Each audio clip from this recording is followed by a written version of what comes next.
Bueno, buenas tardes para todos. Bienvenidos. Vamos a iniciar hoy. Estuve pensando, voy a iniciar hoy con dos citas muy breves. Una de Freud y una de Lacan. Me parece bien a cuenta y nos vamos a usar de disparadores para seguir conversando. En un texto de 1918, estamos sobre el final de la Primera Guerra Mundial, Freud dice: se nos planteará entonces la labor de adaptar nuestra técnica a las nuevas condiciones. Salteo y dice al final: asimismo, en la aplicación popular de nuestros métodos, habremos de mezclar quizás el oro puro del análisis al cobre de la sugestión directa. Y también el influjo hipnótico pudiera volver a encontrar aquí un lugar, como en el tratamiento de las neurosis de guerra. Pero cualesquiera que sean la estructura y composición de esta psicoterapia para el pueblo, sus elementos más importantes y eficaces continuarán siendo, desde luego, los tomados del psicoanálisis propiamente dicho, riguroso y libre de toda tendencia. Freud está comentando 1918, pensando que en el futuro sí podría llegar el psicoanálisis a convertirse en algo masivo, ¿no? En esa época todavía era algo sumamente restringido y elitista, bueno, y tiene que ver con todo el movimiento que se inicia y que después sabemos hizo que fuera posible que el psicoanálisis entrara dentro de las instituciones y demás, ¿no? Pero releía este texto y en donde Freud habla del oro puro y del cobre, ¿no? Y pensaba en que en estos momentos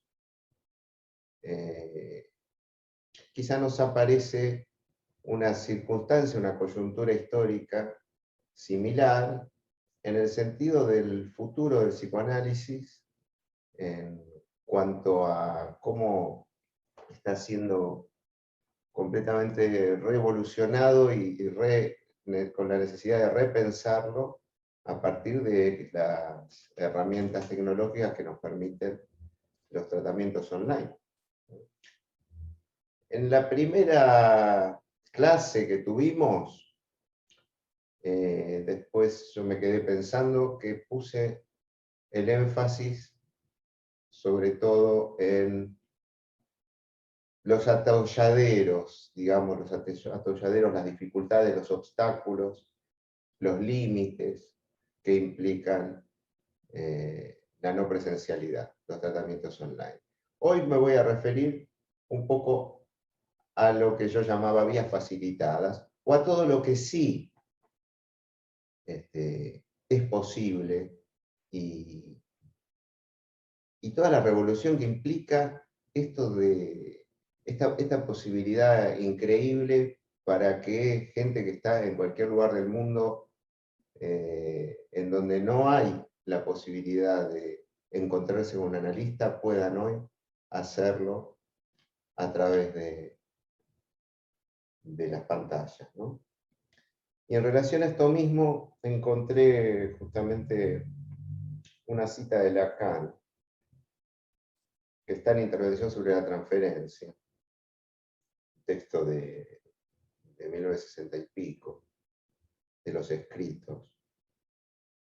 Dice ahí Lacan: pero me permitiré primero algunas observaciones que me parecen urgentes para la dirección presente de nuestros esfuerzos de elaboración teórica, y en la medida en que interesan las responsabilidades que nos confiere el momento de la historia que vivimos. Las responsabilidades que nos confiere el momento de la historia que vivimos, no menos que la tradición cuya custodia nos está confiada. Fíjense que aquí Lacan sitúa tanto las responsabilidades como analistas en relación al momento de la historia que vivimos, pero no deja de mencionar que hay una tradición cuya custodia nos está confiada, ¿no? Leía esto y lo pensaba en relación a esto que ya Freud en 1918 ubica entre el oro y el cobre. Es decir, más allá de cualquier idealización u ortodoxia de cómo podemos pensar el psicoanálisis en condiciones ideales, bueno, acomodarnos, adaptar nuestra herramienta al momento histórico que vivimos, a las nuevas posibilidades, a las nuevas herramientas que nos brinda, pero sin perder. Freud hablaba de lo esencial del análisis, ¿no? Dice Lacan que encarar con nosotros el psicoanálisis como dialéctica debe presentarse como una orientación propia de nuestra reflexión. No podemos ver en ello algún desconocimiento de un dato inmediato, incluso del hecho de sentido común, de que en él no se hace uso sino de palabras. Hago un punto seguido acá y me detengo. No se hace uso sino de palabras. Evidentemente, a través de la herramienta online tenemos la voz, tenemos la imagen y tenemos las palabras. Y reconocer, dice Lacan, en la atención privilegiada concedida a la función de los rasgos mudos del comportamiento en la maniobra psicológica, una preferencia del análisis por un punto de vista en que el sujeto no es ya sino objeto. Si hay en efecto desconocimiento, debemos interrogarlo según los métodos que emplearíamos en todo caso semejante. Bien, y acá se complejiza la cuestión con la dialéctica sujeto-objeto que se pone en juego en el análisis. Bueno, yo voy ahora a compartir pantalla con ustedes para compartir un cuadro que armé en el cual vamos a poder ubicar estas dos dimensiones estructurales de la transferencia, de la que empecé a hablar en la reunión pasada. Vamos a ir repasando algunas de las cosas que dijimos y vamos a ir introduciendo algunas nuevas y vamos a ver cómo esto lo podemos ir articulando con la cuestión de la presencialidad y de los tratamientos online, ¿no? Bueno, como les decía, con un trazo grueso, tenemos que ver cómo se articulan en la transferencia estas dos dimensiones, la que tienen que ver con lo ligado, con el significante, y una dimensión que tiene que ver con lo que no está ligado.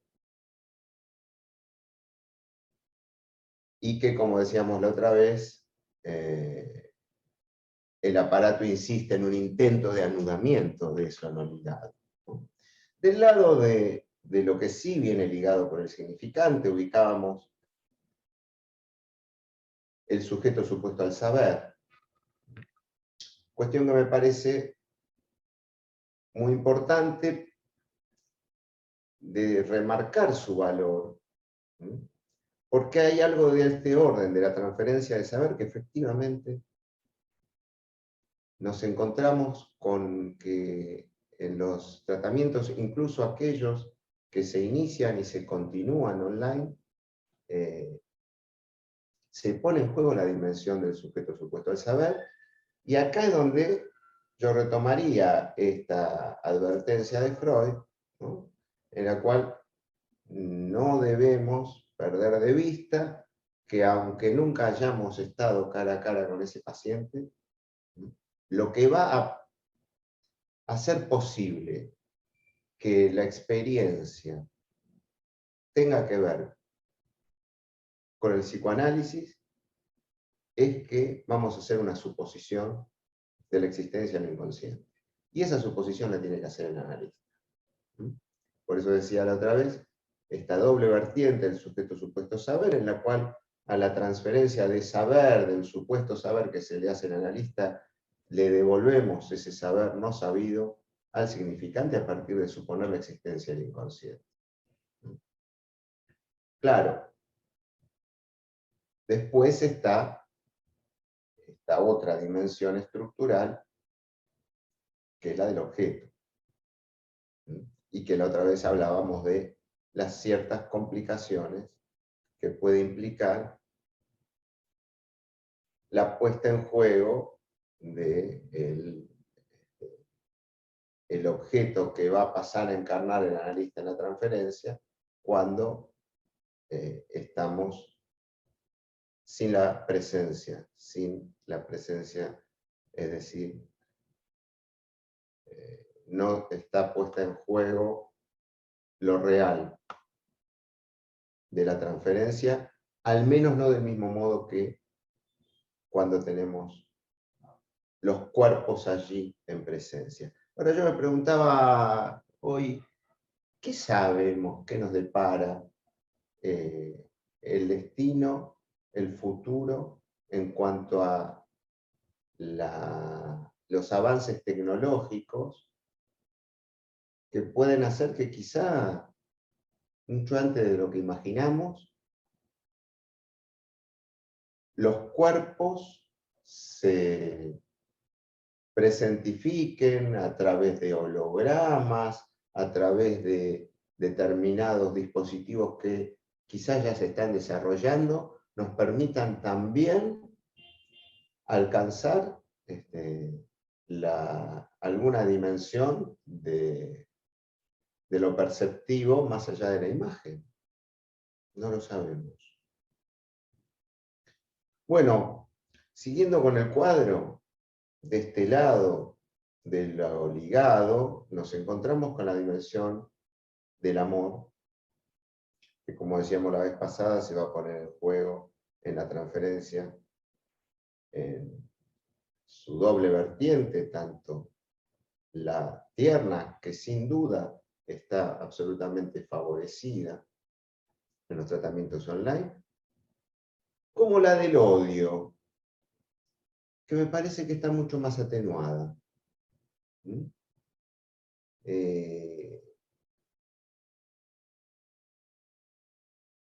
Es una dimensión de la transferencia negativa, y ni hablar de las complicaciones, pero no por eso imposibles de abordar, de cómo se pone en juego en la transferencia la angustia. En estos días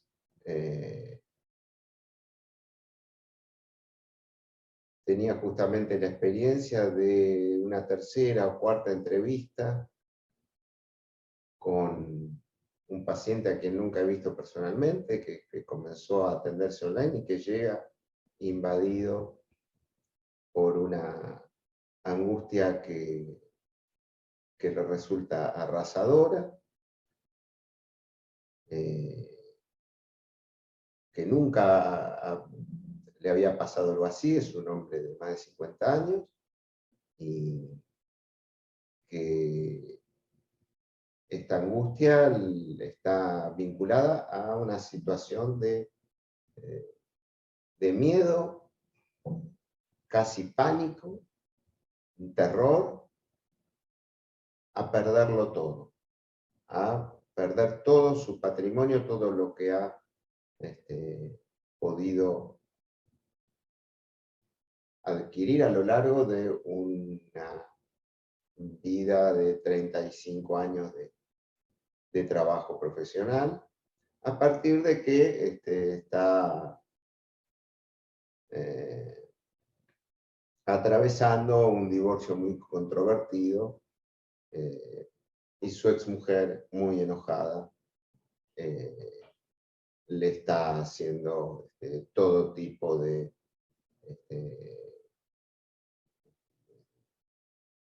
maniobras legales por las cuales intenta sacarle todo lo que puede, ¿no?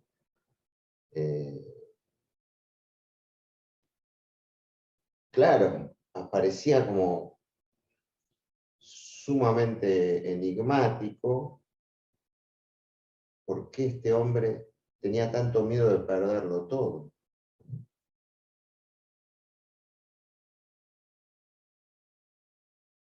Podríamos decir, ese era su síntoma. ¿Cuál es el síntoma que trae?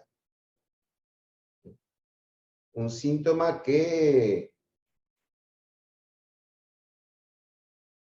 de algún modo quedaba expresado en este miedo, el síntoma era este miedo, pero que él no tenía la menor idea ni ninguna manera de explicarse. ¿Cómo podía ser que él tuviese tanto miedo, que viviera aterrado, que no podía dormir, estaba tomando ansiolíticos, viendo con el psiquiatra si iba a tener que tomar un antidepresivo, porque estaba completamente obsesionado con la idea de que iba a perderlo todo, aunque él se daba cuenta que no había razones objetivas para que eso pudiera ocurrir. Estaban en medio de juicios, mediaciones, iba, por supuesto, tener que llegar a ciertos acuerdos de división de bienes y demás, pero lo interesante fue cómo, a partir de la suposición que yo como analista voy haciendo allí, de que hay allí pensamientos inconscientes que él seguramente sabe, que es solo él quien puede saberlo, ¿no? que hay algún significante allí gobernando, ¿no? Es a partir de esta suposición que aparece el significante bueno, el buen tipo, ¿no? Y eso abre el camino para encontrar la punta del ovillo por la que empezar a tirar, ¿no? Es solamente, ¿no? Y ahí aparece la dimensión de la interpretación. Digo, todo esto online es posible. Yo le digo, vos tenés miedo, terror de perderlo todo, podríamos decirlo en términos freudianos, no se lo dije así, según tu deseo. Es cuando alguien tiene tanto miedo de que pase algo que racionalmente no tiene por qué ocurrir, es porque hay un deseo allí en juego. Claro, un deseo completamente inconsciente que llevaría a que él, o sea, la única manera en la cual él podría perder todo su patrimonio es porque él lo regale, es porque él lo entregue. Y si lo entrega, se ve a sí mismo como ese buen tipo que a él tanto le gusta verse a sí mismo con esa imagen, ¿no? Bueno, todo esto es a partir de asociaciones, relatos de su infancia, de distintos momentos en donde va apareciendo esta figura del buen tipo, ¿no? Lo traigo como ejemplo porque fue para mí luminoso, casi sorprendente, decir, bueno, es posible. Porque eso, tan sencillo, ya él le cambió, le alivió, le permitió ver, y ya que en las siguientes sesiones apareció esa angustia atenuada y empezamos a tener un ovillo del cual tirar en relación a, bueno, todo lo que implica renunciar a esa imagen, todo lo que a él se le juega entre ser bueno o ser malo, ¿no? En donde defender lo propio sería una maldad, ¿no? Bueno. Así que estamos en esta dimensión de la transferencia que perfectamente podemos sostener también a través de los tratamientos online. Más complicado, pero ahí hay que ver cómo nos las arreglamos, es cuando lo que aparece es más del orden del acting, de la mostración. Esta es la otra dimensión de la transferencia que se articula, o sea, del lado de esta dimensión de la ligadura vamos a encontrarnos con los síntomas. En relación a lo no ligado, aparecerá el acting out. Claro que la noción de acting out es problemática, porque está todo lo que Freud sitúa en recordar, repetir, reelaborar, en donde lo que no se recuerda se actúa, y después está todo lo que tiene que ver, después lo vamos a ver si lo articulamos un poco más, con la repetición más allá del principio del placer. Entonces lo que Freud llamaba compulsión a la repetición, en recordar, repetir, reelaborar, no es lo mismo que lo que va a nombrar después como compulsión a la repetición a partir de más allá del principio del placer, en donde lo que se repite es justamente lo no ligado, justamente lo que no tiene representación, lo que ha sido traumático. Y recuerden que Freud sitúa a lo traumático como lo visto y lo oído y no comprendido, con lo cual la infancia está plagada de situaciones traumáticas en las que vemos y oímos cosas para las cuales nuestro aparato no está en condiciones de poder comprenderlas.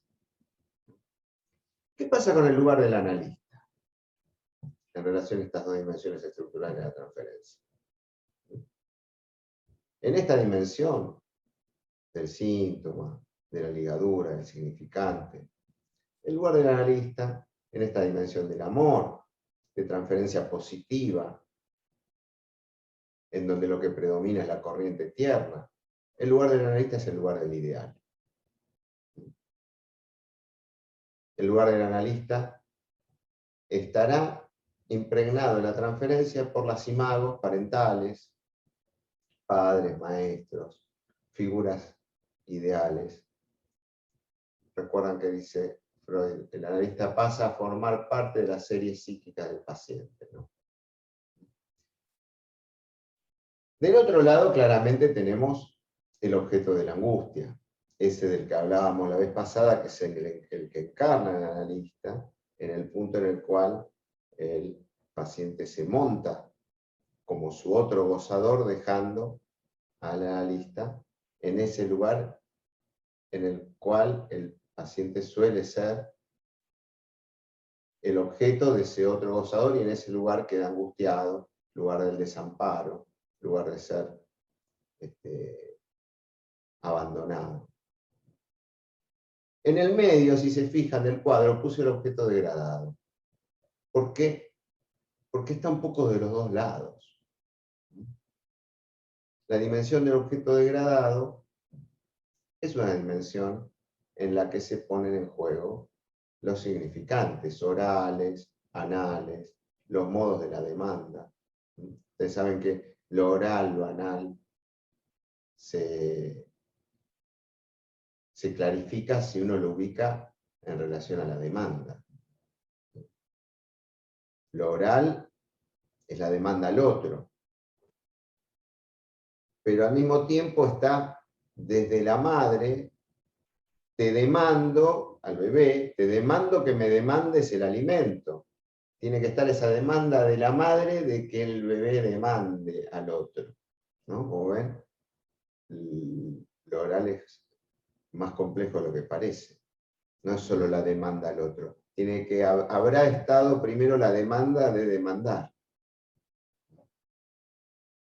Bueno, lo anal sabemos, tiene que ver con te demando que me entregues, y ahí aparece la posibilidad del niño de entregar o retener. Toda la problemática anal. Bueno, todo esto tiene una pata que se pondrá en juego en la transferencia, en la que estará en juego lo reprimido, lo que tiene representación, lo inconsciente, y una pata del otro lado, en esta dimensión de lo no ligado, de lo que ha quedado como incompleto, imposible de representar. del lado de lo real, allí en donde lo real, por definición, es lo que lo simbólico no alcanza a recubrir nunca completamente. En relación al lugar del analista, entonces, volviendo al cuadro, podemos decir cuál es su posición, la del oyente. Tiene el poder discrecional del oyente, nos señala acá. Su escucha es su modo de responder a la demanda. ¿Cómo responde? Muchas veces cuando dicen, no hay que responder a la demanda, no. Esa es una fórmula tomada de una lectura de Lacan, pero muy sesgada. No, a la demanda el analista responde con su escucha. Con una escucha que es una oreja única y diferente a la de cualquier otra oreja de este mundo, ¿no? Y el lugar al cual va a parar desde el lugar del sujeto supuesto al saber es el lugar del oráculo.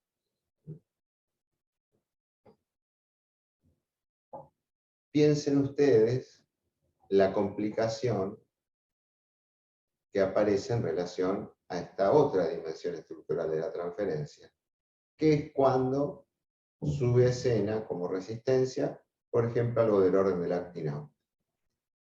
¿Cuál es el lugar del analista ahí? Y caído del lugar del sujeto supuesto saber, caído de ese lugar de autoridad, se convierte en un voyeur, en un espectador de una escena en la cual su palabra no tiene peso. Y esto llama al acto analítico, que, bueno, como les decía, es una pregunta que estamos discutiendo hoy, de cómo ponemos eso en juego cuando no estamos frente a frente con el paciente, cara a cara, cuerpo a cuerpo. De este lado, del lado de lo ligado, del lado del síntoma, del lado del amor, tenemos un inconsciente. El sujeto representado. Del otro lado, el sujeto caído de la representación, es decir, el analista encarnando allí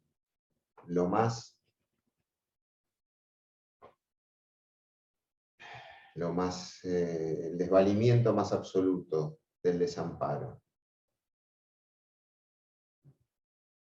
Y acá es donde podemos apelar a entender por qué Freud formula la segunda tópica. Porque eso es lo que le permite dar cuenta de los fenómenos que la clínica le presentaba y ante los cuales su conceptualización inconsciente, preconsciente, conciencia no alcanzaba, ¿no? Esto me hace acordar a la idea de que los conceptos son toneles, son como toneles con un agujero que siempre pierden, toneles que pierden, ¿no? Por eso no podemos quedarnos con una sola manera de decir las cosas. Por eso Lacan y Freud reformulan una y otra vez nuevos modelos, nuevos grafos, nuevos nudos. ¿Por qué no alcanza con uno? ¿Por qué hay que hacer una segunda tópica? ¿Por qué no nos quedamos con el nudo Borromeo y no necesitamos seguir formulando o estudiando otros modelos? Y porque resulta que en el nudo Borromeo el goce femenino no lo podemos encontrar por ningún lado. Para eso tenemos que ir a la fórmula de la sexuación. Bueno, ningún concepto puede ser agarrado completamente nos permite abarcar completamente a lo real. Bueno, tomando esto del inconsciente, se me ocurría retomar algo de lo que dice Freud Lacan en el seminario 11, ¿no? Voy a dejar de compartir la pantalla por un rato y así los veo y después volvemos al cuadro. Ahí estamos. Bueno, hay muy pocos con imagen. Ustedes saben la soledad. Yo estoy solo acá. Por suerte está Claudia y Ana Laura que me acompaña, que las veo y entonces les hablo. Pero después son todas nombres que están... bueno, yo pensaba esto como se pone en juego también en la transferencia, ¿no? En la transferencia de trabajo.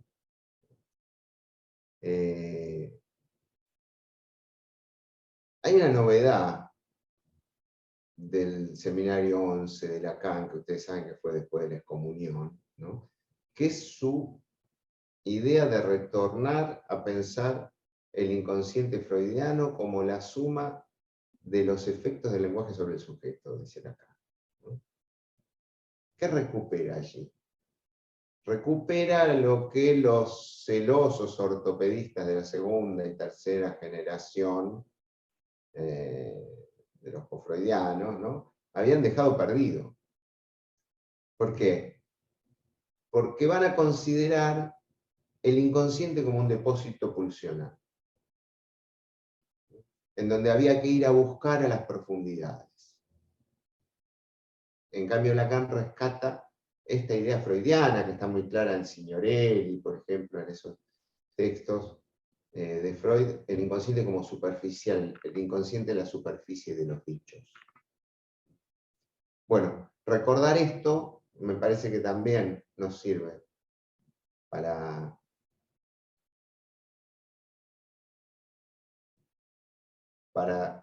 validar la eficacia de lo que hacemos en nuestros tratamientos cuando solo podemos acceder online a los dichos del paciente. Es una cosa muy distinta si vamos a ir a buscar a lo inconsciente en las profundidades de las pulsiones oscuras, que si la vamos a dejar fluir y encontrarla allí en la superficie de sus dichos. Porque bueno, la manera en la que teorizamos los fenómenos de la clínica, sabemos que comanda, determina el modo en el que analizamos. ¿Cómo conceptualizamos al inconsciente y a la transferencia? Rige la manera de tratar a los pacientes y a nuestros analizantes. Es muy interesante, yo encontré en el capítulo 2 del seminario 11, hay una reformulación que hace Lacan del concepto de inconsciente. Y allí aparece este aforismo tan famoso, que el inconsciente está estructurado como un lenguaje, ¿no? Se puede retraducir, lo inconsciente es estructurado como un lenguaje, uno, cada uno, el de cada uno. No hay dos inconscientes iguales. Por eso, los psicoanalistas nos alejamos de todo psicologismo, porque no hay ningún universal que nos permita dar cuenta de lo que en cada sesión, con cada paciente, se juega en el caso por caso. Esta es la gran novedad que introduce Freud, ¿no? Y que dice, que nos recuerda Lacan, cada caso debe ser estudiado en su singularidad, como si ignorásemos toda la teoría. Cada paciente hay que escuchar a cada paciente en cada sesión como si ignorásemos toda la teoría. En ese punto, el no saber necesario para poder ubicarse como analista es un no saber que no tiene que ver, siempre digo, con la ignorancia, sino que todo lo que sabemos es todo lo que hemos estudiado, todo lo que seguimos estudiando, todo lo que pensamos, está allí en el momento en el cual escuchamos a ese sujeto en singular. Y es una de las maneras de pensar esa frase tan enigmática de Freud cuando dice que hay que escuchar de inconsciente a inconsciente. Y ahí es donde va a aparecer algo de la verdad, que yo hacía mención la vez pasada en la intervención sobre la transferencia, que lo traía Lacan, en relación al caso Dora y las inversiones dialécticas y sus desarrollos de la verdad. Porque la verdad del inconsciente nunca se dice del todo, nunca se dice de manera clara, ¿no? Por eso la interpretación conviene que siempre tenga algo de equívoco. Después Lacan lo va a decir en el seminario 17, el de reverso del psicoanálisis, ¿no? La verdad siempre se dice a medias, es hermana del saber, ¿no? O se dice de un modo oracular. Bien. Volvamos al cuadro y después voy a hacer algunos comentarios sobre la repetición.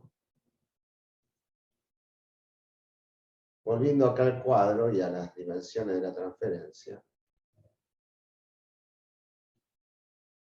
Vamos a bajarlo un poco. Les decía, ¿dónde ponemos el superyo?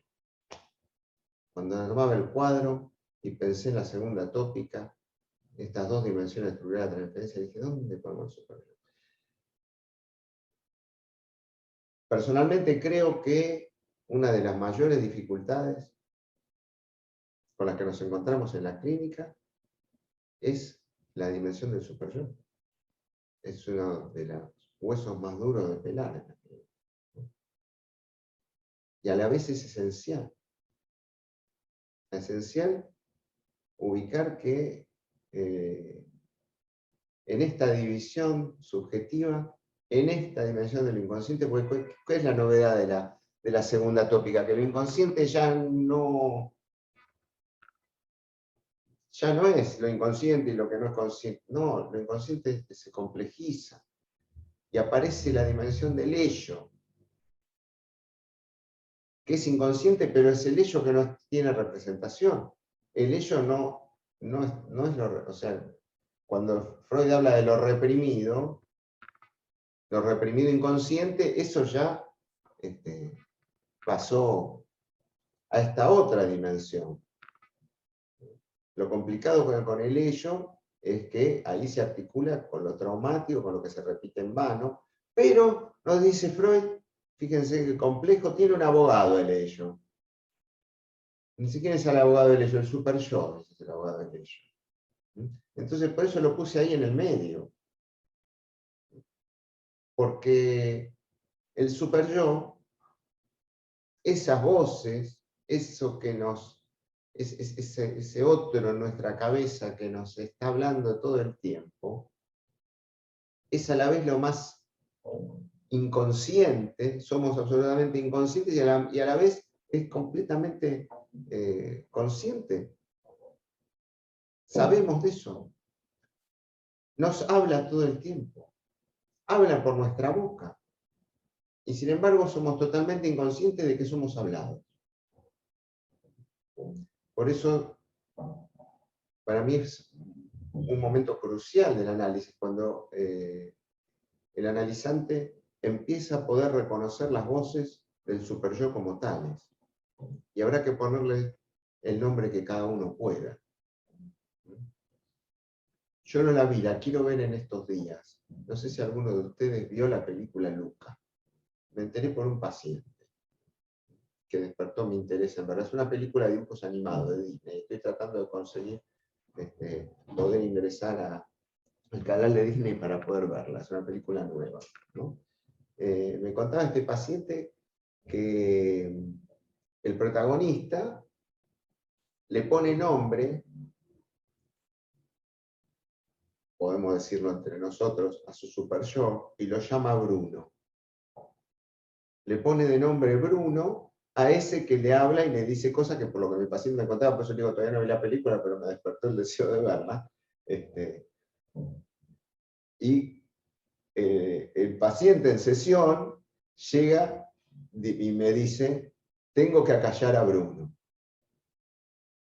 ¿No? Y qué es lo que repite, y ahí me cuenta de la película, me dice, no sé si viste Luca, le digo, no, no la vi, bueno, y entonces ahí me cuenta que en la película el protagonista varias veces está con la idea de que tiene que acallar a Bruno, porque si no Bruno lo vuelve loco y hace caso y no hace lo que desea, ¿no?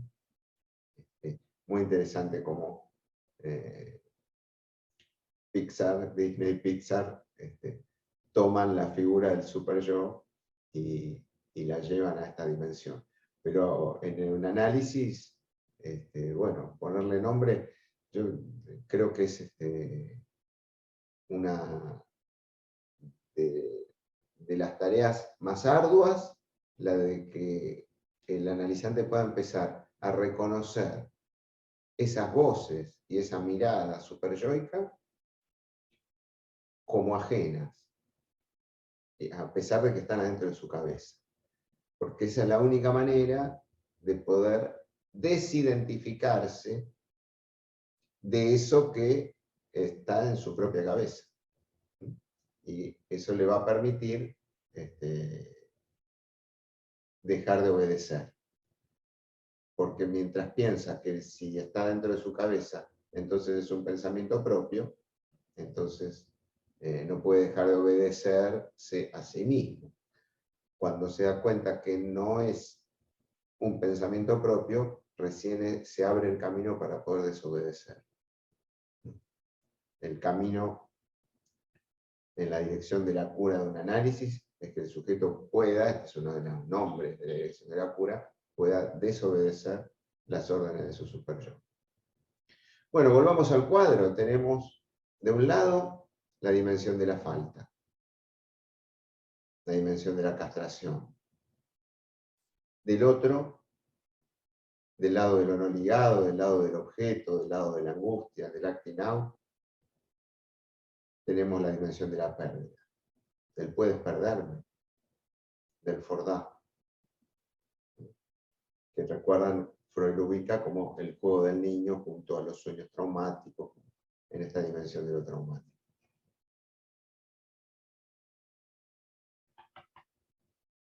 Creo que la reunión pasada algo ubicábamos acerca de la diferencia, no me acuerdo con la reunión pasada porque en el medio tuve otra clase, díganme ustedes si lo ubicaba o no, la diferencia entre el objeto y el reconocimiento. Ahí en donde me reconozco como un objeto entre otros, que cuando soy objeto de la mirada de nadie. Que es lo que se puede graficar muy bien con el juego de las escondidas, que lo comentaba el martes. Creo que Claudia estabas allí, ¿no? Cuando hablaba del juego de las escondidas. Bueno, permíteme, lo voy a contar acá también, ¿no? Es ese niño que está jugando a las escondidas, se esconde muy, muy, muy bien, tan bien que nadie lo encuentra. Utilizo la vieja frase de mi época, la mamá que llama, chicos, más que vengan a tomar la leche, y este que está tan bien escondido allí lejos no escucha, ¿no? Todos los chicos se van y él sigue allí escondido. ¿Objeto de quién? De la mirada de nadie. ¿Mm? Es una hermosa figura luminosa de lo que es la figura más descarnada del desamparo. Está allí, escondido de nadie, abandonado. Nadie lo está buscando. Puede quedarse allí escondido todo el tiempo que quiera, que nadie lo va a encontrar. Y después de un tiempo, ¿qué va a aparecer? La angustia.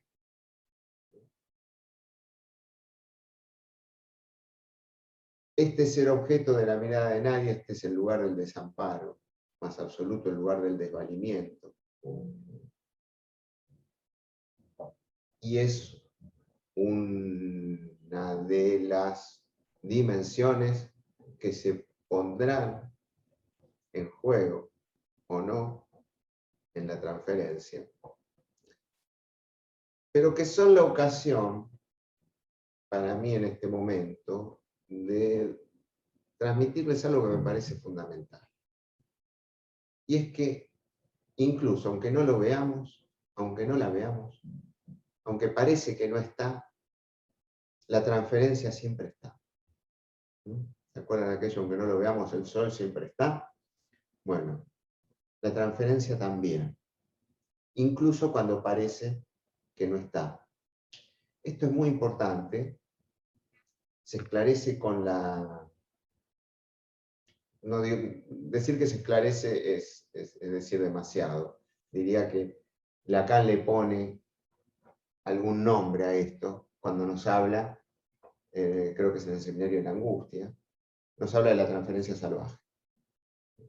Nos habla de la transferencia salvaje y dice, la articula con el acting out, la articula con hacer entrar el elefante en el cercado, el caballo en el picadero, ¿no? Pero ¿qué es esto de la transferencia salvaje? Es una transferencia que nos llega con una imagen como si no hubiese transferencia.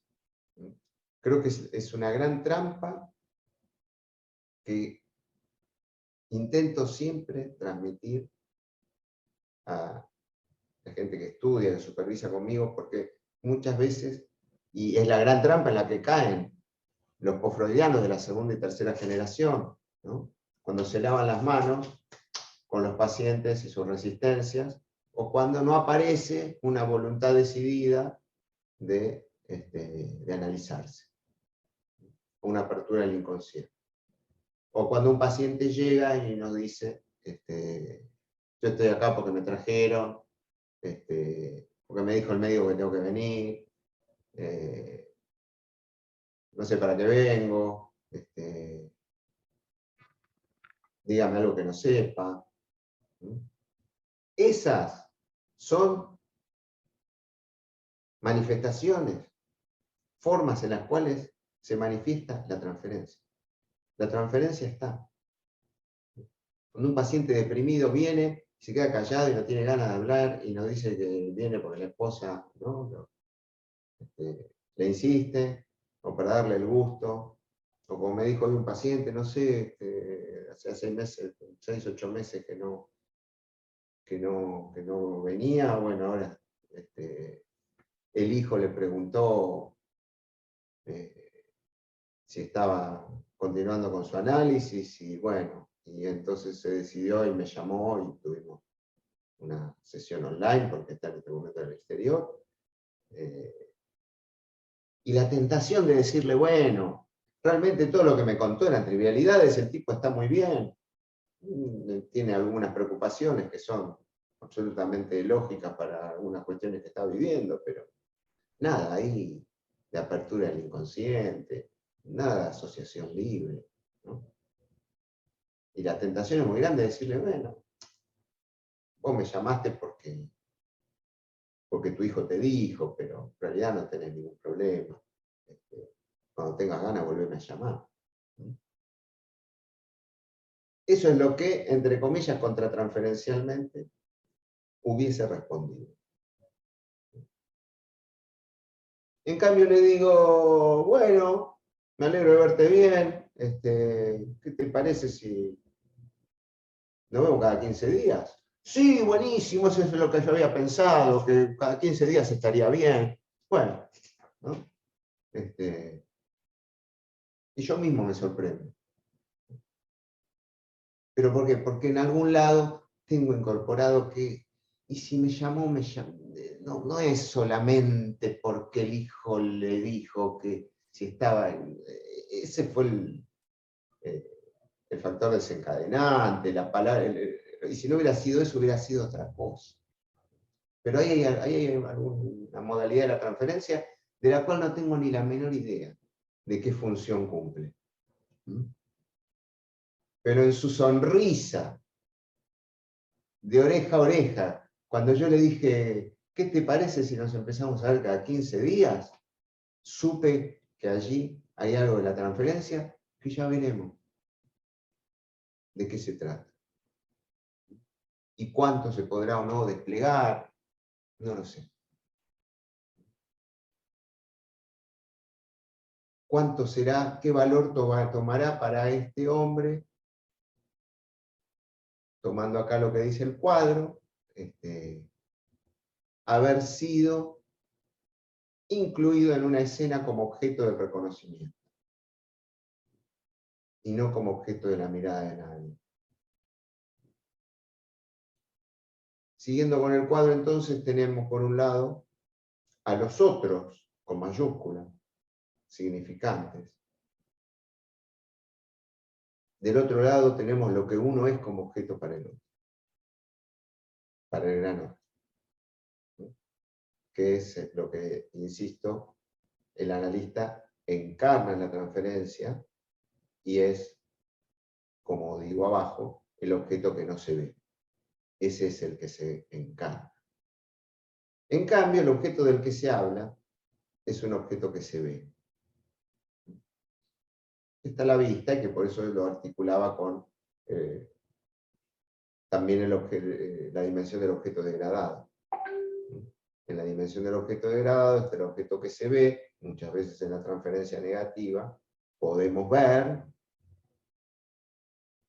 cómo se juega allí un objeto que tiene el valor de significantes anales, de significantes en donde el analizante se identifica con o no soy o no pienso, ¿no? Allí donde no pienso soy, y bueno, soy un desastre, soy un fracasado, soy un loser. Ese es el objeto que se ve. Si nos quedamos solamente con el objeto que se ve, el análisis llegará hasta un límite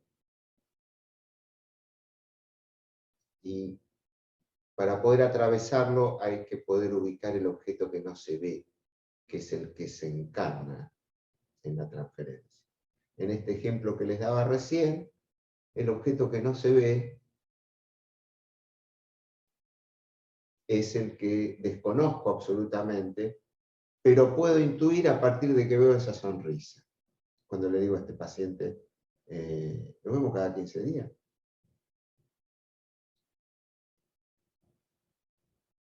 Pero el objeto del que se habla es un objeto que se ve, y entonces si lo podemos ubicar en relación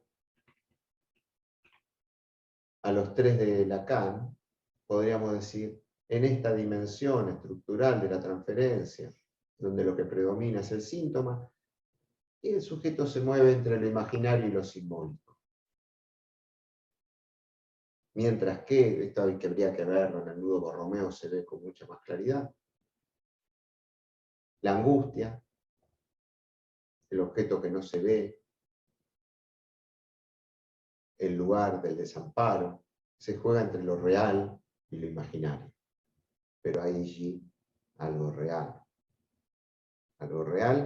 en donde lo simbólico no está pudiendo recubrirlo y lo imaginario se dispara. Ese es el lugar de la angustia, en donde ese real en el cuerpo dispara un imaginario. De este lado, del lado del síntoma, tenemos el cuerpo especular, el del reconocimiento. Del otro lado nos encontramos con el goce, con ese goce como fuera del cuerpo especular, con ese goce parasitario, con ese goce que nos lleva a lo traumático, a lo que se repite en vano, a la insistencia, a esa insistencia de, como decía la vez pasada, lo que no cesa de no inscribirse. Esa insistencia tiene que ver con la repetición que Freud ubica más allá del principio del placer. En tanto es un intento fallido, siempre la repetición es un intento fallido de decir lo imposible de ser dicho. Por eso, cuando yo estoy hablando de estas dos dimensiones estructurales de la transferencia, estoy hablando de la transferencia. No son dos transferencias. No son dos cosas distintas. Es una transferencia. Y estas dos dimensiones están siempre articuladas. Por eso, cuando interpretamos un sueño, ¿no? Freud ya nos habla desde su intuición, no sabe muy bien de qué, pero nos habla del ombligo del sueño como eso que queda más allá de la interpretación. Entonces en toda repetición hay un intento fallido de decir ese imposible de ser dicho. Y de ahí viene su insistencia, ¿no? El deseo del otro, del gran otro, al abrirse camino para constituir un sujeto, no puede no ser traumático. El deseo del otro no puede no ser traumático. Es decir, que el gran otro, que la madre como gran otro, tiene esta función paradojal, que es a la vez la que nos salva de lo traumático y a la vez es lo traumático. Nos pasamos hablando de la madre, ¿no? En los análisis, escuchando los dramas con la madre. ¿Qué nos dice Lacan sobre la causa? ¿No? Vieron, habla de la causa, los efectos, habla también en la ausencia de la causa. Dice que en el lugar de la causa hay la iancia, una ranura que pertenece al orden de lo no realizado. Va a decir el inconsciente lo no realizado, algo que está en estado de realización. Allí va a ubicar el inconsciente, en el lugar de esta iancia como un ente inconcluso. Y al hacerlo, lo despsicologiza. Despsicologiza el inconsciente. Y esto tiene fundamentales implicancias clínicas en cómo escuchamos. Porque, por ejemplo, entonces sabemos que no se trata del análisis de la infancia, lo cual es muy importante. Vieron que muchas veces nos llaman pacientes y dicen, yo no quiero hablar de la infancia, otra vez hablar de cuando era chico. ¿No? No es el análisis de la infancia, ¿no? Pero es de cómo esa historia infantil va a estar implicada en los dichos de lo que el paciente nos cuenta, porque ese niño lo sigue habitando. Va a aparecer entre la superficie de sus dichos. Podríamos decir que el análisis encuentra su sentido de existir porque una historia no alcanza para ser un destino, ¿no? Lo que padece en sus años infantiles no lo condena de por vida. Si fuera así, no tendríamos mucho que hacer, más que darle una palmada.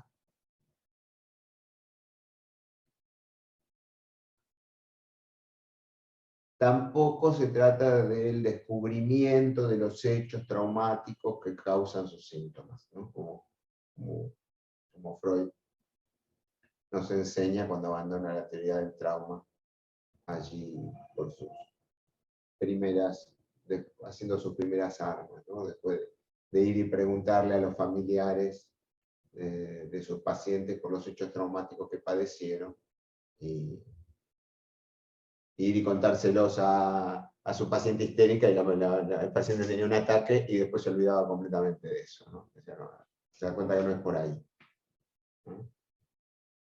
Entonces no se trata de alcanzar una interpretación que lo explique todo, ¿de acuerdo? Esto es imposible. Entonces ahí el concepto de inconsciente, con el que trabajamos en presencia, online, si el psicoanalista es psicoanalista, y yo me pregunto, entonces por el valor allí del deseo del analista, del cual habla Lacan. Y si me pregunto, y lo comparto con ustedes, si será posible, lo sabremos probablemente dentro de alguna generación. ¿Será posible la formación de un analista que solo se haya analizado online? Es una pregunta que me hago, ¿no? Sí. Alguien que solo se ha analizado toda su vida online podrá advenir al lugar de analista. No lo sé.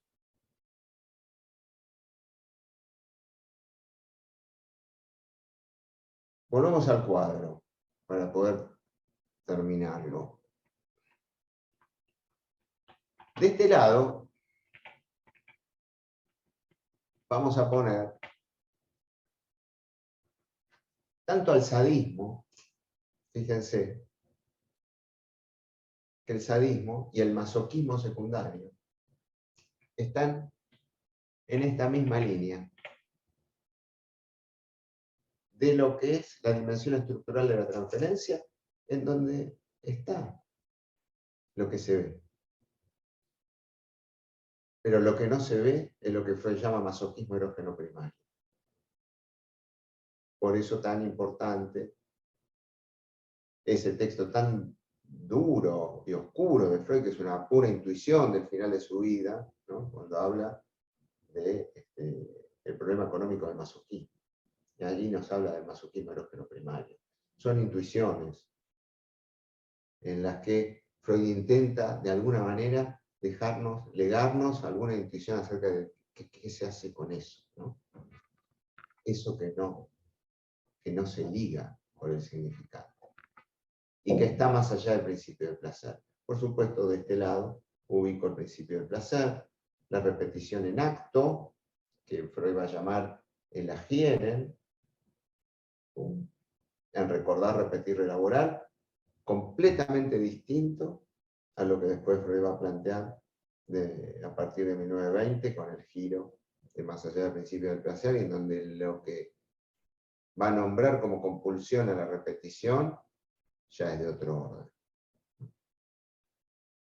Del orden de lo que comentaba la semana pasada, por ejemplo, con el ejemplo de este muchacho, de este rugby, que soñaba una y otra vez con ese momento traumático en que se le rompen los huesos y para lo cual no tenía representación alguna.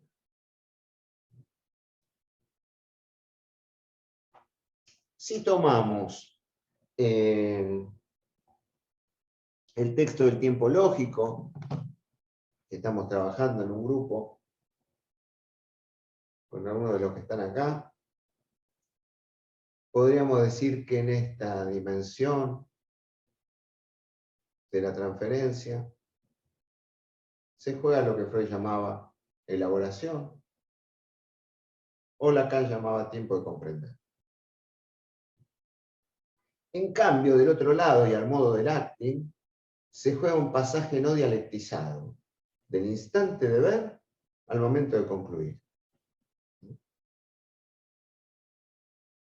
Lo repaso muy rápidamente. ¿Qué nos enseña Lacan en el tiempo lógico? Que hay tres dimensiones del tiempo. Una es un instante, la otra es un tiempo y la otra es un momento. El instante es el instante de ver. Después hay un tiempo, el tiempo de comprender. Todo lo que Freud llamaba elaboración. Y después se llega al momento de concluir. En un análisis hay que pasar por todo el tiempo de comprender. Cada vez que hay un instante de ver, un instante de insight, de lucidez, uno ve algo y después necesita todo un tiempo de elaboración. Un tiempo de comprender hasta llegar al momento de concluir el tiempo de comprender y que ese momento no dure más que el instante de la mirada. Eso implica todo un trabajo dialéctico. ¿Pero qué hace el neurótico? El neurótico hace un pasaje no dialectizado, del instante de ver pasa al momento de concluir. Pasa a la acción inmediatamente. Sin pensar. Es lo que Lacan ahí dice, o no pienso o no soy. Allí donde no pienso, soy. ¿No? Soy el objeto pulsional, soy el que actúa identificado a el fracasado, o el súper exitoso, o el soberbio. Es el que después se encuentra con que no sabe qué pasó, que no sabe qué hizo. Pasaje no dialectizado del instante de ver al momento de concluir. Esto también se pone en juego y tiene que ver con esta dimensión estructural de la transferencia con la que nos encontramos. Sobre todo en los inicios del análisis y también a lo largo del mismo cada vez que sube a escena la transferencia como resistencia. Y hablando de resistencias, tenemos de este lado las resistencias del yo. Ahí para esto tenemos que ir al Yo y el Ello, capítulo 5, en donde Freud nos habla de los distintos tipos de resistencia. Resistencia del yo, y después nos habla de la resistencia del ello y del superyo. Y esto nos lleva a lo que en ese mismo capítulo Freud va a distinguir, que es la diferencia enorme, gigante, entre la culpa consciente y lo que él va a llamar sentimiento inconsciente de culpa. El sentimiento inconsciente de culpa es una dimensión también de las más difíciles de roer en la clínica. Va a decir Freud que es invisible y que podemos inferirla a través de lo que Freud llama necesidad de castigo. El paciente produce actos en los cuales se evidencia su necesidad de castigo. Es desde allí que podemos llegar a ubicar que hay allí un sentimiento inconsciente de culpa, y la dirección de la cura es poder hacer de ese sentimiento de culpa inconsciente una culpa consciente. Ubicar esa culpa de la cual dice el paciente no se siente culpable sino enfermo.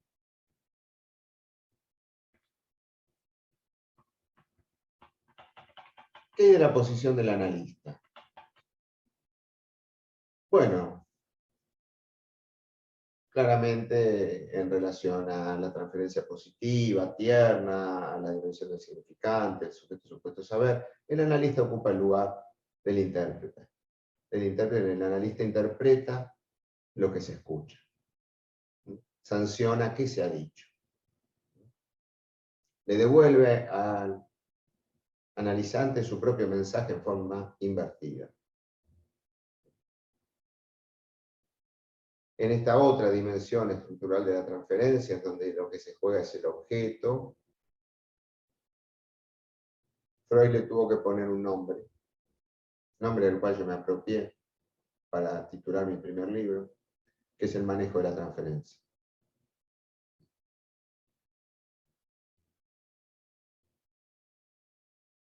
Es un significante enigmático. Freud nunca nos explica qué es esto del manejo de la transferencia. Alude a ella en varias ocasiones, sobre todo para remarcar cuando la resistencia sube a escena. Entonces dice, bueno, allí hay que apelar al manejo de la transferencia. Con Lacan tenemos alguna pista, que es cuando nos habla de hacer semblante del objeto A, ¿no? Y ahí yo siempre me agarro de la definición luminosa que da Lacan acerca de la transferencia negativa, ¿no? Que dice, la transferencia negativa es cuando el paciente nos está mirando con ojeriza, nos mira medio de reojo, nos mira mal. Entonces yo digo, entonces el paciente nos está mirando. Caídos del lugar del sujeto supuesto al saber, lo único que queda es un acto, una acción, salir del lugar pasivo y pasar a una acción, a un lugar activo, porque el paciente nos está mirando. A ver qué hacemos cuando estamos allí, en ese lugar en el cual él suele quedar paralizado como objeto. Entonces, ¿quién interpreta? Y esto es lo que quería remarcar respecto del lugar de la interpretación, ¿no? Porque el que interpreta, la interpretación que importa, es la del paciente. Pero no es lo mismo si estamos en esta dimensión de la transferencia en la cual la palabra del analista tiene autoridad, hace una interpretación tomando los dichos del paciente, lo que se escucha, sanciona qué se ha dicho, entonces el paciente sí hará una interpretación a partir de eso que le retorna en forma invertida de sus propios dichos y a partir de el poder sugestivo de la transferencia, ¿no? En el fondo parece una mala palabra, pero si uno lee las conferencias de Freud, hay un punto en el cual Freud nos dice la transferencia es sugestión, nada más que la transferencia es un recorte dentro del campo de la sugestión, ¿sí? Que vía deseo del analista, es decir, a través de la abstinencia y la neutralidad, permite hacer un uso operativo de la transferencia, pero lo que sostiene la transferencia es la capacidad de ser sugestionables, de hacer transferencia. Todos somos sugestionables, influenciables. Le creemos más a un periodista que a otro, que a lo mejor el otro dice lo mismo, pero según quien lo dice le creemos más a uno o a otro. Porque está siempre presente el efecto de la sugestión. Bueno, esto después Freud lo conceptualiza en psicología de las masas, maravillosamente, ¿no? Enamoramiento de hipnosis y demás. Pero yo quería remarcar esto, ¿no? El paciente interpreta lo que ve que hace el analista con el objeto que él le ha transferido para encarnar. Esto es lo que se pone en juego en esta dimensión y cómo es muy distinto si el paciente interpreta nuestra interpretación tomándola desde el lugar de sujeto al saber, sujeto supuesto al saber, un lugar de autoridad, otorgándole ese valor, y entonces hace una interpretación de eso mismo que el analista le ha interpretado, que cuando la palabra del analista ha caído, su lugar de autoridad está caído, está allí solo como un voyeur, como un espectador, y tiene que salirse de ese lugar, apostando a que el paciente lo está mirando. Y que a partir de que el paciente lo está mirando, el paciente hará una interpretación de lo que vea que él hace cuando está tomado en ese lugar de objeto en el que él lo ha colocado, en tanto él está allí ubicado en el lugar de su propio objeto gozador, su otro gozador, no objeto gozador. Él está allí como objeto, él en este caso está como el otro gozador y el analista está ocupando el lugar de objeto gozado. Hay que salirse de ahí. Hay que salirse y ver cómo volver a producir el semblante del objeto A como causa que permita que el análisis continúe. Bueno, ya son las 9:05, creo que he hablado demasiado solo. Así que vamos a tomarnos, aunque sea estos 5 minutos, para conversar antes de despedirnos. Si quieren, los invito a todos a prender sus cámaras, vernos las caras, y los que tengan ganas se desmutean y conversamos.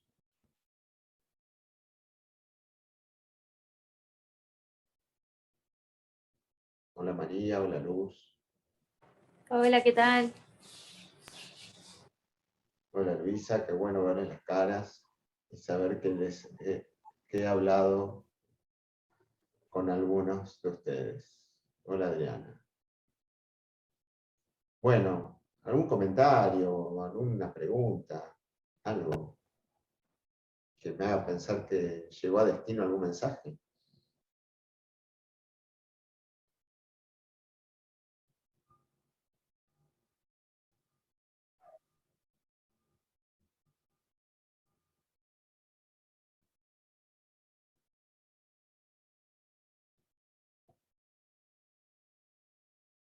Hola Adriana, la otra Adriana. Sí, están todos muteados casi, ¿no? Pero pueden desmutearse. Eduardo, entré un poquito tarde a la charla, al seminario, Sí. pero yo pensaba que en realidad la sugestión existe en toda transferencia hacia un profesional, no solo en el caso del analista, ¿no? Totalmente de acuerdo. Ampliaría. La sugestión existe no solo con el profesional, en la relación con los maestros, en la relación con los amigos, en la relación con el portero del edificio, a quien le doy o no le doy la llave, ¿no? ¿Me quedo preocupado o no me quedo preocupado? Porque le doy la llave. Todo eso tiene que ver con la sugestión, ¿no? La confianza. Yo siempre digo, imagínense ustedes si ustedes parados se encuentran con alguien que está parado al lado de ustedes y a quien ustedes le llega a la rodilla. ¿Cuánto tendrá que medir alguien? Supongamos que una medida media, acá hay muchas mujeres, 1,60 m, y ustedes le llegan a la rodilla a alguien que tiene parado, ¿no? Como Gulliver en el País de los Gigantes. Tendría que medir, no sé, calculo unos 5 o 6 metros. Sería alguien capaz de aplastarnos con un solo pie. Bueno, esa es la percepción de un niño de 2, 3 años, que cuando se para, pues llega a parar, nos llega a la rodilla, ¿no? Así nos vemos. Imagínense que eso queda para siempre. Después crecemos y nos olvidamos de eso, queda bajo la amnesia infantil. Pero ese registro, ¿no? Y después que nos llevan a UPA, alguien que nos pueda levantar a UPA así, con esa facilidad y levantarnos varias veces nuestro tamaño por encima. O sea, imagínense a alguien que nos levanta así y a 5 o 6 metros, a una altura en la cual si se llegan a caer, se matan. Eso es un bebé, eso es un niño de 2 o 3 años. Ese es el principio de la sugestión, ese es el principio de la transferencia. Solemos olvidarnos de eso. Esto Freud lo tematiza y Lacan una y otra vez vuelve con esto cuando nos habla de la constitución del sujeto. De cómo estamos atravesados para siempre por, bueno, lo que va a llamar el masoquismo. El masoquismo no es otra cosa, ese resto de masoquismo que es imposible llevar a cero, es porque en el fondo hay una sed, tomo las palabras de Freud en Psicología de las Masas, el hombre tiene una sed inagotable de sometimiento. ¿Y por qué? Y porque hacerse maltratar, hacerse pequeño frente a un otro, crear un gran otro, es el modo de hacerse amar y de sentirse seguro y de encontrar el refugio en un padre. Bueno, es la base de después los fenómenos de masa, ¿no? Hemos tenido ejemplos trágicamente tristes en la historia, ¿no? Pero bueno, cada tanto reaparecen en distintos lugares, pero porque está allí, ¿no? Nos enseña Freud, la psicología colectiva no es más que la proyección de la psicología individual. En cada uno de nosotros anida ese niño que está sometido al poder de la sugestión. Bueno, te agradezco la pregunta, Adriana, por haber permitido conversar un poco. Eduardo, a mí me quedó una pregunta para hacerte en cuanto a lo que dijiste de si un analista podría llegar a convertirse en tal solamente analizándose online. Me pareció interesante, pero no, me gustaría que lo expliques un poco más porque no lo comprendo del todo. ¿A qué te referís con eso? Me refiero a que es una pregunta que se me arma y que no sé si con los años que tengo podré llegar a responderla alguna vez, porque, bueno, hoy empieza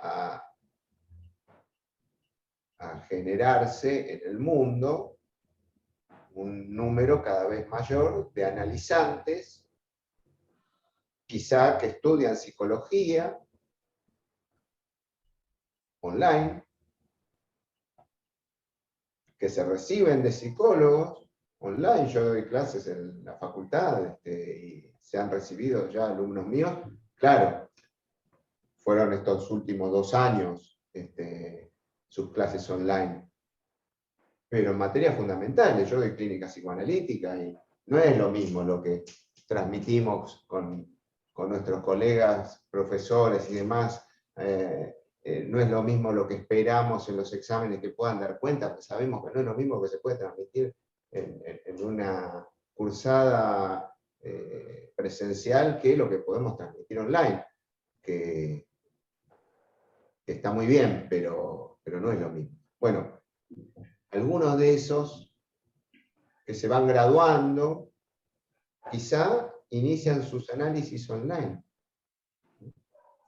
Y yo desconozco cuántos quizá, por las condiciones geográficas en las que existe y demás, tendrán la posibilidad de encontrarse presencialmente con un analista. Cuántos quizá se analicen y quieran y encuentren el deseo de ser analistas el día de mañana, y quizás su única experiencia haya sido online. Bueno, eso podrá precipitar, será lo mismo, no sé, es una pregunta que me hago, ¿no? Que tiene Sí, que ver. también del encuentro pasado que habías dicho que pareciera que online no se da esto de la transferencia negativa o erótica, y eso sí me llamó la atención porque yo empecé, también me recibí en diciembre del año pasado, empecé atendiendo únicamente online, no tengo otra experiencia, y me pasa que también, que no, en las pacientes que atendí hasta ahora, que son 4, esto como que fluye demasiado bien y llama la atención, ¿no? Como que pareciera que no se da esto del enamoramiento o de la cosa negativa, es todo como muy demasiado positivo y por ahí a uno le hace ruido. A mí me llamó la atención eso que comentabas la vez pasada también.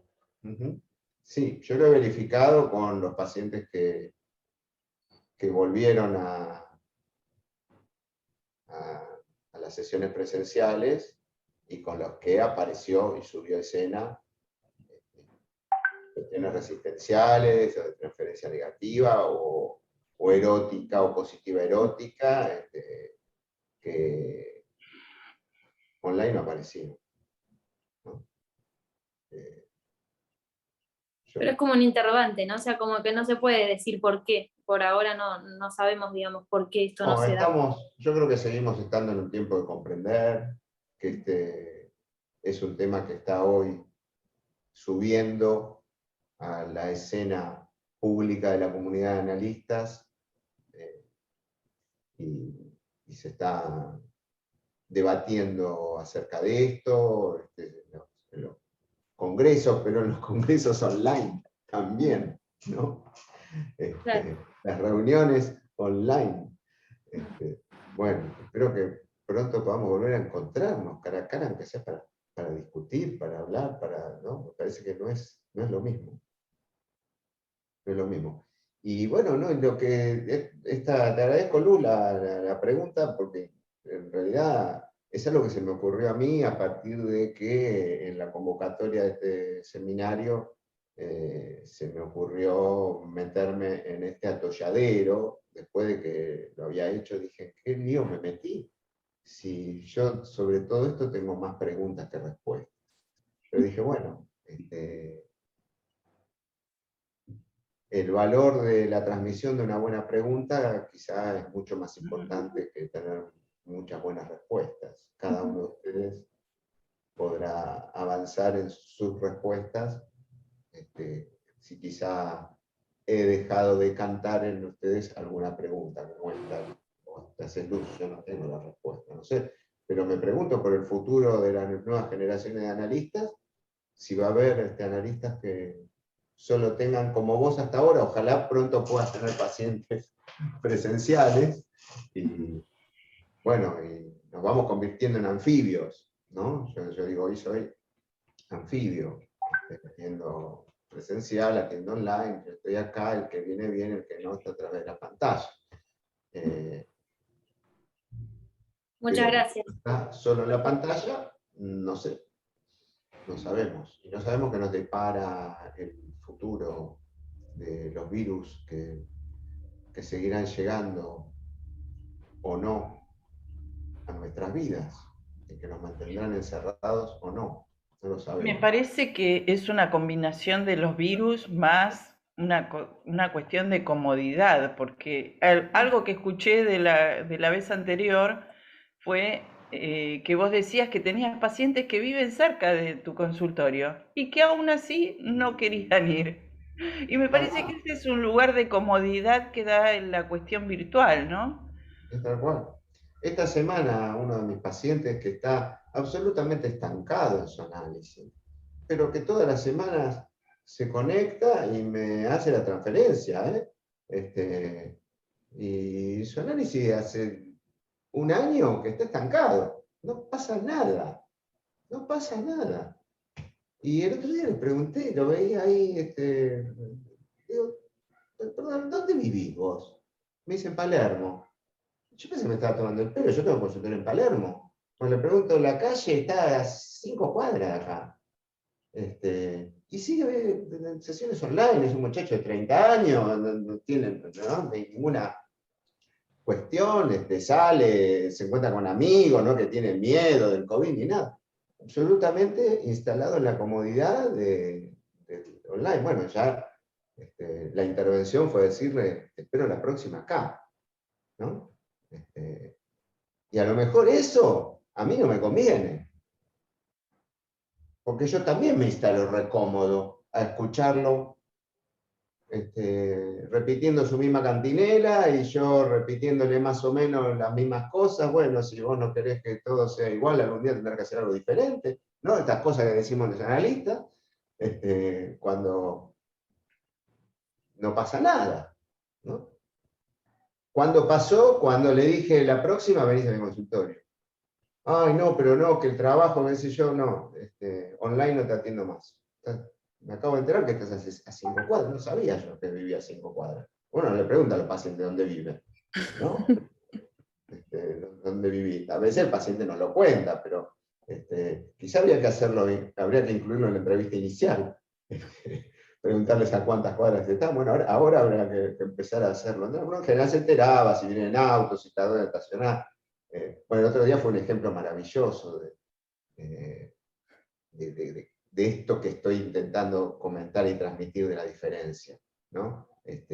Una paciente que se atendió durante, por supuesto, un largo tiempo online, ahora volvió a venir al consultorio y llegó a la sesión 25 minutos tarde. ¿Mm? Llega toda contrariada y me cuenta, ni ella sola tenía noción del tiempo, ella tenía sesión 14:45. Me cuenta que a las 14:20 estaba en la esquina, que había venido en auto, y estaba en la esquina de mi consultorio buscando dónde estacionar. Llegó a mi consultorio, entró 3:10. Estuvo desde las 14:20 hasta las 3:10 dando vuelta buscando dónde estacionar. Finalmente lo dejó en un estacionamiento donde yo le recomiendo a todos mis pacientes que vayan directo ahí, que está a 4 o 5 cuadras y que siempre van a encontrar dónde está. Yo estoy acá cerca en Palermo y en el Jumbo siempre hay lugar y encima tienen 2 horas gratis, así que ni siquiera tienen que pagar el estacionamiento. No pierdan tiempo dando vueltas porque por acá encontraron de estacionar, salvo en la época de la pandemia, que era maravilloso, no podía venir con el auto, que había miles de lugares, pero ahora que todo ha vuelto a la normalidad, no hay donde estacionar, es un lío. Así que digo, no empiecen a dar vueltas, ni hasta los estacionamientos, hasta las cocheras están llenas, vayan directo ahí. Bueno, ella terminó estacionando ahí, a donde yo ya hace tiempo le dije que seguro iba a encontrar, pero estuvo 45 minutos dando vueltas. Y llegó a la sesión y no se daba cuenta de la hora que era. Pero cuando se da cuenta de la hora que es y que le quedan 20 minutos de sesión, porque había perdido 25 de eso, bueno, tuvo toda la sesión hablando de esto, pero esto online no pasa. Todo lo que se produjo a partir de eso, que no viene al caso, todo lo que estoy viendo la subjetividad de ella, que aparece en el relato, que en realidad a lo largo de esos 45 o 50 minutos aparecieron 2 o 3 lugares en los que tenía la oportunidad de estacionar, pero que cuando se dio cuenta ya lo había pasado y entonces daba la vuelta a manzana y cuando daba la vuelta a manzana y llegaba ya lo había ocupado otro. Bueno, no les puedo explicar todo lo que esto la llevó a, bueno, lugares oscurísimos de su infancia, y se abrió todo una dimensión ahí, a partir de lo que pasa allí en acto en la transferencia. ¿Y esto online? ¿Cómo hacemos? No sé, pero obviamente es un límite que por lo menos tenemos que saber que está. Y ver si encontramos herramientas, estrategias. Yo les contaba la otra vez de un colega mío que trabaja con chicos que se armaba la carpita bajo el escritorio y hacía que los chicos se armaran su propia carpita y entonces, bueno, jugaban, armaban este espacio virtual. Pero él mismo me decía, igual no es lo mismo que cuando me agarro al pibe y me lo llevo a, que me hace estas cosas, me lo llevo a la terraza y armamos la carpita abajo del tanque de agua, ¿no? Bueno, los padres se escandalizan y demás, pero el pibe acaba de vivir una experiencia única e inolvidable, ¿no? Bueno. Les agradezco a todos la atención, ya son como las 9:10. Vamos a dejar acá por hoy. Y bueno, muchas gracias, muy interesante. Bueno, Gracias. gracias a ustedes. Gracias. Muchas gracias. Muchas gracias. Chao. Gracias. Chao. Hasta luego.